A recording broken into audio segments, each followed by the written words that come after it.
maalin talaada 18 bisha Agoosto. qodobada barnaamijka maanta aan idinku haynana waxa kamid ah shirkii looga hadlayay arrimaha doorashooyinka Soomaaliya ee Dhuusamareeb 3 oo xalay furmay iyadoo ay ka maqan yihiin maamulada Puntland iyo Jubbaland.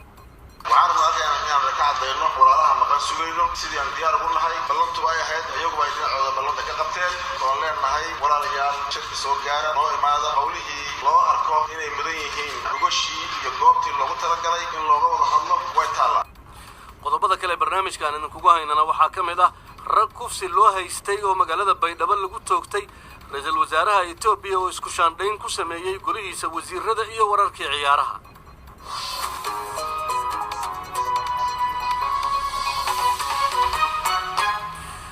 wanaagsan marka la dhageystayaal qodobadaas iyo qaar kale ayaad nusaaca soo socda ku maqli doontaan barnaamijkan oo Xasan Sheekh Cumar uu soo saaray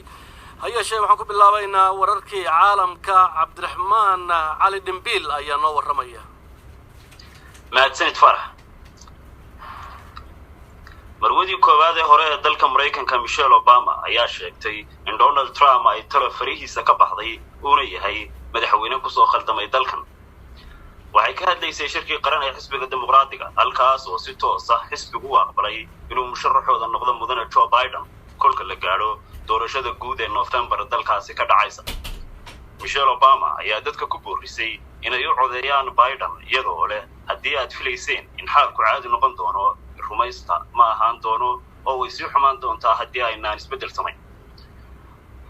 isla sidoo kale Mr. Trump ayaa isna u sheegay taageerayaashiisa ku sugan gobolka Wisconsin tabta kaliya ee lagaga guuleysan karaa inay tahay iyadoo doorashada lagu shubto. waxaa maxkamadda ka bilaabantay dhageysiga dacwad ku socota 4 nin oo ku eedeysan dilka ra'iisul wasaarihii hore ee reer Lubnaan Rafiiq Hariri oo lagu dilay gaari lagu rakibay walxaha qarxa muddo ku dhawaad 15 sano ka hor. tuhmanayaashan ayaa xubno ka ah ururka Xisbullah kuwaas oo dhankooda iska fogeeyay ku lug lahaanshaha dilkaas. saraakiil ka tirsan federaalka dalka Australia ayaa qirtay in aanay ku samayn baadhistii caafimaad ee lagama maarmaanka ahayd markab dalkaasi ku soo xidhay kaas oo noqday mid ka mid ah ilaahay xambaarsanaa fayraskii dalkaasi ku baahay. in ka badan 2500 oo rakaab ah ayaa loo oggolaaday bishii March inay dalka galaan baadhid la'aan. Shiinaha ayaa bilaabay baadhitaan ku aadan sicirka khamriga ay u soo dhoofiyaan Australiaanku iyadoo labada dalna uu sii socdo murankii u dhaxeeyay. Beijing ayaa sheegtay inay eegayso soo saarayaasha Australiaanka ee khamrigan inay si ogaan ah u iibiyaan qiimo hoose si ay u helaan doorkooda suuqa. hay'adda caafimaadka adduunka ee WHO ayaa sheegtay inay ka walaacsan tahay in fayraska corona uu ku dhex fidayo da'ada 20-meeyada, 30-meeyada iyo 40-meeyada kuwaas oo aan ogeyn goorta ay qaadeen xanuunkan. celceliska dhalinta qaadaysa corona ayaa dhanka kalena kor u kacday dunida oo dhan. ugu dambeyntiina danjarihii Belarus u qaabilsanaa Slovakia Igor Lashenya ayaa isu casilay muujinta sida uga xun yahay tacadiyada boolisku u geystaan mudaharaadayaasha dalkiisa ee ka soo horjeeda madaxweyne Alexander Lukashenko. shaqa joojin ayaa ka socota Belarus wuxuuna galay dalkaasi maalin kale oo mudaharaad iyagoo dibadbaxayaashu dalbanayaan inuu xilka dhigo madaxweynaha dalkaasi. wararka caalamkuna waa naga intaa Farax. aad ayuu mahadsan yahay Cabdiraxmaan Cali Dhimbiil oo gurigiisa isagoo jooga warkii caalamkana la socodsiinayay. markana u diyaar garooba qaybaha kale ee barnaamijka. aan ku bilaabay maamulayaasha dawlad goboleedka Koonfur Galbeed ayaa maanta dil waxa ay ku fuliyeen 2 nin oo dhalinyaro ah oo ku eedeysnaa kufsiga ilmo yar oo aan qaan gaarin oo bishii hore lagu faraxumeeyay magaalada Baydhabo ee xarunta gobolka Baay.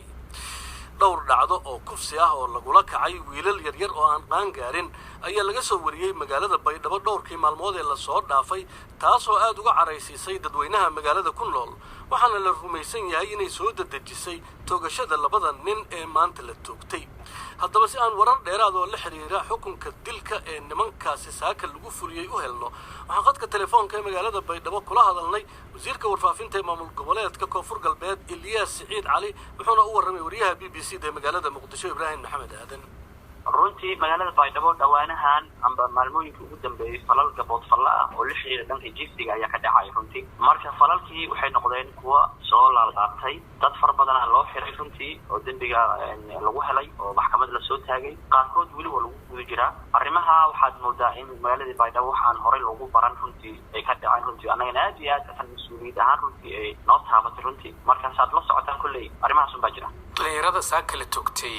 maxay ahaayeen goormaase la soo xiray? nimankan 11 bisha toddobaad bisha July bisha aan soo dhaafnay 11keedii oonba falkan gabood falka ah oo jinsiga la xiriira amba kufsiga ay magaalada ka geysteen runtii falal kale oo ka horeeyay ayaa jiray oo iyaguna hal fal ah runtii ay geysteen marka dabagala lagu hayay isla fal kale labaad ay geysteen falkii markii geysteen arrintii dabagala lagu sameeyay laamihii amniga waa la soo qabtay midaan la soo qabtay midkii la soo qabtay midkii kale isaguna macluumaadkiisa laga helay marka baaris dheer kadib oo maxkamadii la soo taagay kadib xukunkan unbaa usoo baxay maanta oo lagu fuliyo dilka ahaa 11kii bishii hore ayaa la soo xiray bisha aanu ka soo gudbino July 11keedii ha maxkamadda goorma la soo taagay isla bisha July dhamaadkeeda la soo taagay maxkamad ciidan mise maxkamad rayid annagu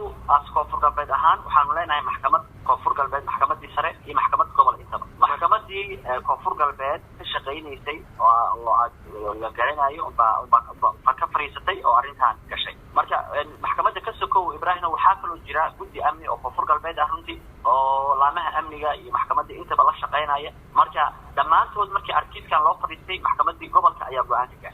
go'aanka maxkamadda goormuu dhacay wuxuu dhacay bisha July dhamaadkeeda wax rafaan oo ay ka qaateen eedaysanaha iyo qareenadiisii iyo heladoodii ma jirin dabcan marka hal mar oo kaliya maxkamadda la keenay markaana xukunka dilka lagu xukumay intaan la xukumin ka horba marka maxkamadda la keenay kadib muuqaalaha runtii laga duubay oo iyaga ay duubeen codadkii la haya oo hadlayeen ay leeyihiin Ibraahim dhacdadii lagu eedeynayo ay ku qirinayaan in iyagu dhibka ay geysteen marka muuqaaladii marqaatiyadii iyo iyagoo hadlaya runtii codadkooda laga duubay ma la haya qareenno ma qabsadeen mise dawladdu u qabatay qareenno difaaca run ahaantii Ibraahim dhacdadani waxay noqotay dhacdo soo laabatay nimankani maadaama iyagu marqaati ka sokow iyagu yani nafsi ahaantooda ay qirteen arrinka guddiga amniga koonfur galbeed waxay go'aan degdeg ay ku gaareen iyo maxkamadii dhammaantood in shareecada islaamka iyo sharciga koonfur galbeed u degsano maadaama aan ummad muslim ah runtii in la mariyo oo ah in aan lala sugin muddo kaloo dheer oo sharciga wuxuu ka qabay in la marsiiyo wararka waxaan ku haynaa in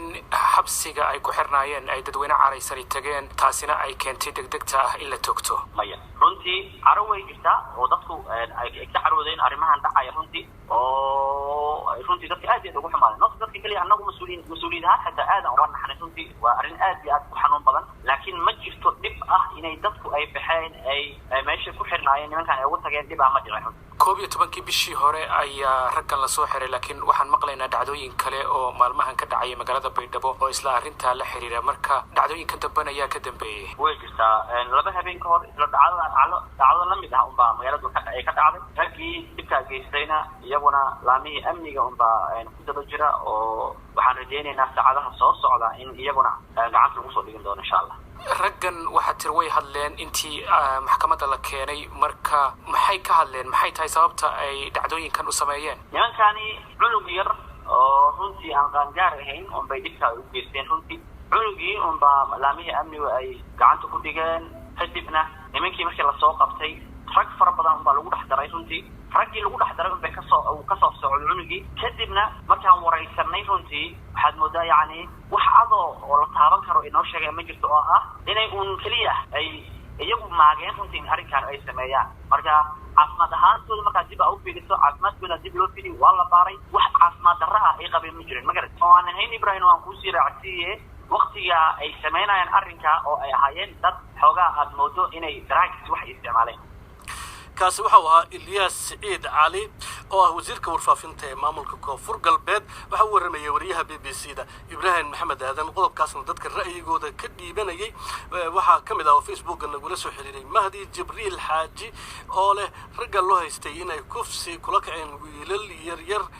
waan soo dhaweynaya xukunka lagu sameeyay waayo waxa ay sameeyeen buu yiri fal anshax xumo kii ugu liitay waana in sharciga la marsiiyo Mustafa Maxamed Cabdi Nuur oo jooga marka waxa uu leeyahay xukunka lagu fuliyay raggan waan soo dhaweynaya waxaan ku baaqayaa in baaritaan dhab ah la sameeyo sababtoo ah falka maanta xukunkiisa uu dhacay kaliya kuma koobna dhacdooyin kale oo isxigay ayaa ka dambeeyay ee cadaaladda ha loo wada sinaado sakariye maxamed fuuxaali oo burcad joogana waxa uu leeyahay ragga kufsiga loo haystay baydhabo lagu toogtay arrintooda waa in culimada loo bandhigaa ayuu yidhi waa hagaag magaalada dhuusamareeb madaxweynaha dowlad goboleedka galmudug axmed cabdi kaariye qoorqoor ayaa baaq u diray madaxda dowlad goboleedyada ka maqan shirka dhuusamareeb oo ay ku ballansanaayeen madaxda dowlad goboleedyada iyo kuwa federaalka madaxweyne qoorqoor oo xalay shir jaraa'id ku qabtay magaalada dhuusamareeb ayaa waxa uu sheegay in shirkii dhuusamareeb 3 uu furmay iyadoo ay ka maqan yihiin madaxda maamulada puntland iyo jubbaland waxaa noo furmay shirkii wejigiisii koowaad maanta la gudagalnay waxaan dhegaysanay maanta warbixin ka dhegaysanay guddigii farsamada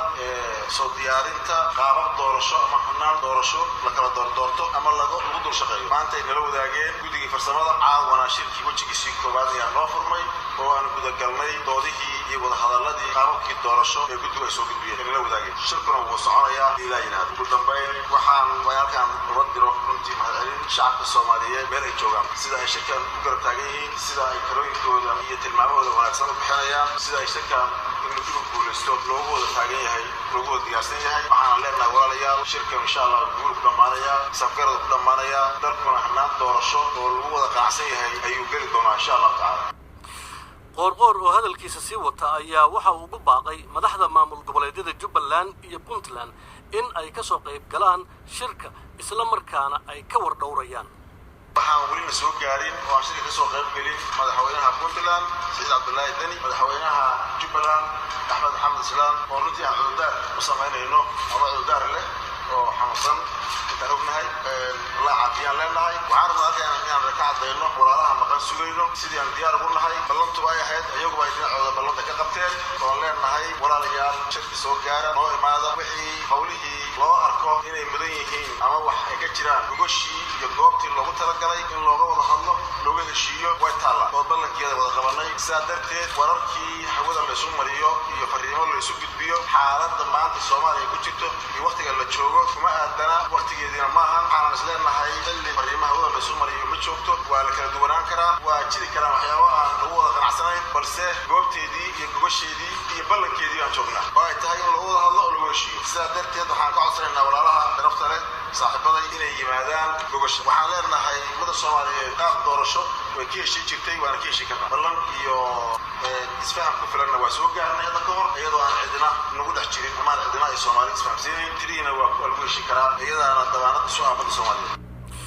kaasi waxa uu ahaa madaxweynaha dowlad goboleedka galmudug axmed cabdi kaariye qoorqoor waxa madaxda maamul goboleedyada ee dhuusamareeb ku sugnaa ay sidoo kale warbixin ka dhageysteen guddi farsamo oo uu hogaaminayay wasiirka dastuurka waa kusumaha wasiirka dastuurka ee Soomaaliya Saalax Axmed Jaamac oo warbixin markaa laga sugayay ku saabsan bal in ay ka tala bixiyaan